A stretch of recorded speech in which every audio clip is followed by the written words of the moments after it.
Cool. So, hey guys. Again, my name is Danielle, or Danny. You can call me either. I work for a company called GEI Consultants. Basically, we are an environmental consulting group. We work with various different other companies, usually involving construction of some sort, or like for example, we were also working down in Kalamazoo where there's the oil spill, and we help with several different things. Usually in the spring we do plantings. We plant trees, native trees, and we also plant native plugs. Usually we strictly work with wetlands, usually. And usually later on in the summer, we treat invasives. So we go around, we spray cattails, Phragmites. We get to use a chainsaw, which is pretty cool. And we get to cut down honeysuckle, buckthorn, and other invasive species you might have heard of. So yeah, I had a chance to go down and take a look at the pond. And fortunately, for those of you who are working with invasive species, there's not a whole lot. Sometimes I see a lot of ponds that are just covered in either Phragmites, which is a huge grass, it's really annoying to get rid of, or it's covered in cattails and you have to get people in and spray with chemicals and it's not very good, but there's none of that there. So right off the bat, that's lucky. I did notice that you do have some kind of more tricky weeds. Canada thistle is one of them, and with that, unfortunately, it's prickly, and you probably have to pull it. So obviously, use gloves if you're going to plan on doing that in the future. I think there's a lot of potential. You already have some cool trees that are already growing in place, but you can also there's a lot of room to grow, no pun intended. And yeah, I'm excited to see what you guys come up with. What was that Canada one again? Canada thistle? Thistle. Yep. Those are those low growing ones. Yeah, they can get pretty tall, but But if you nip them in the bud, so to speak. so to speak, exactly, yeah. Right. Right. Talking to me about that. Okay, cool. So let's review a little bit. So GEI, did we get that right? Yes. And can we look them up online, or do they have a Yeah, webpage? they do. It's a very huge company, and we only work out of a very small branch in Allendale, but you can look that up. That's yeah. local. So It is local, Alan- yeah. So if you were to share this in your slide, that Danielle's company is called This and They're Local, that the township might hire her company to do some of the work, right? She does cleanup with her company. She does plantings of wetland plants called, what did you call them again? The little tiny ones? Oh, plugs. Yeah, it's just it's kind of self-explanatory. It's like a little root ball with some dirt, and you stick in the ground. It's tiny, right? Yeah, And then they're they small. grow. Then they get bigger. Yep. Okay.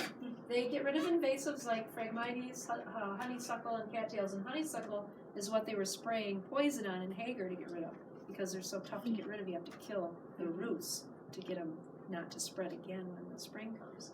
Our project has few invasives. The one it does have is the Canada thistle. So you would think that that's important, right, boys? To tell the township that, hey, the pond doesn't have that many invasive species that are bad, just a few like the Canada thistle. So they wouldn't have to require a lot of removal of plants that are invasives. They might want to remove them. Where's my aesthetic group? Aesthetically pleasing, some of those trees are kind of scrawny. Yeah. Just for looks, Danny can help you with what kinds of plants would be pretty there and would help us in like filtration system wise, filtrate out of the runoff, the yucky stuff, right? So she's going to look at what you have. So this kind of information is what we're talking about. When you get up in front of the township and your slideshow pops up on the screen, how can you use Danny today to help you with what you're going to say?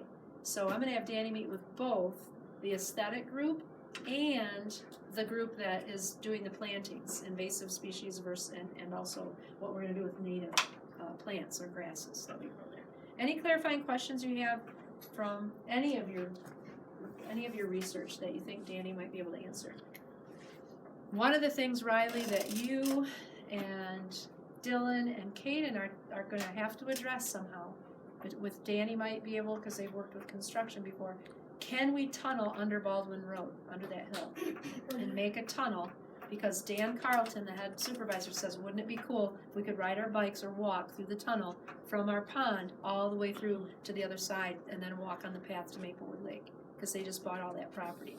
Wouldn't that be fun, you guys? So your job, you three, not only, you've got a lot of research now about the aeration system and the idea of a fountain. You've got a lot on that. What if you asked and sat with Danny right now and asked her about that too. Like you guys would take turns asking her about the kinds of things you want to talk to her about. The gal that's coming, Jennifer Smith is coming on Monday, and her company actually builds tunnels like that. So she could really help you with that, but Danny might be able to give you a little bit of a hint of what it might entail. All right. So those of you who were working in the hall yesterday with Quinton's group, you need to work in here. Okay, don't go out in the hall. Those of you who are meeting with Danny are going to meet like up here in this area. Okay, or maybe that area because there's more of you. So let's clear your stuff. And anyone who thinks they can benefit from listening to what Danny has to say, head over there. Get your computers ready, get your slideshows open, and take turns showing her what you have already so she can get her head around how to give you some feedback. The rest of you get to work. Sign people. Did you talk to Jacob? I'm going to grab Jacob so he can tell you about this.